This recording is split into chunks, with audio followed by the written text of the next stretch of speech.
تونسيين. عليك نحب نبعد عليكم، نحب نبطل ما عادش نعمل سكتشوات، نحب نشكركم. صحيح نشكر الطيارات اللي تخدم على رواحها، الطيارات ولت نظيفة وسيرفيس الطيارة يا خويا يرحم والديكم واحد واحد. اما الروتار عليش زعما خاطر بعتوا القهاوي والريستورانات للفرنسيس، فكل ما نقعدوا اكثر في المطار نصرفوا اكثر باليورو.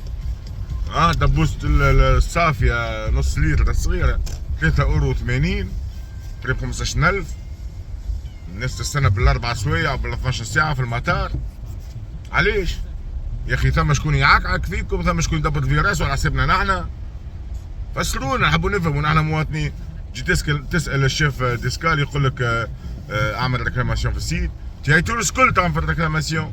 يا اخي تحب تفلسوا شريكه ولا شنو؟ فسروا لنا معناها نحبوا نفهموا نحن توانسه نحبوا نفهموا خويا. البارح في المطار تعزينا نقبلوا العزاء، علاش تعملوا معنا هيك؟ طيارة من 3:30 نورمالمون الديبار نتاعها، لقينا رواحنا خويا قالوا لنا ليه 5:30، وبعد 5:30 ردوها 7:30، ومن بعد مشيت 8. لقينا رواحنا خويا لازمك تبدا في المطار قبل ما 3:30 باش تسجل. ما كانش تفوت عليك الطيارة وانت باش تقعد في المطار أكثر من 4 سوايع. علاش التمرميدة اللي عملتوها لنا هذي؟ فما ناس خويا تجي بعد ما 3:30 تلقى روحها خويا ما عندهاش الحق تسافر. كي باش نقعدوا نحن 4 سوايع في المطار و5 سوايع، موجودوا اجون انتم على حسابكم انتم، خلصوه انتم باش يخدمنا نحن، باش نجيو في الوقت، باش نقعدوا نستنوا في المطار.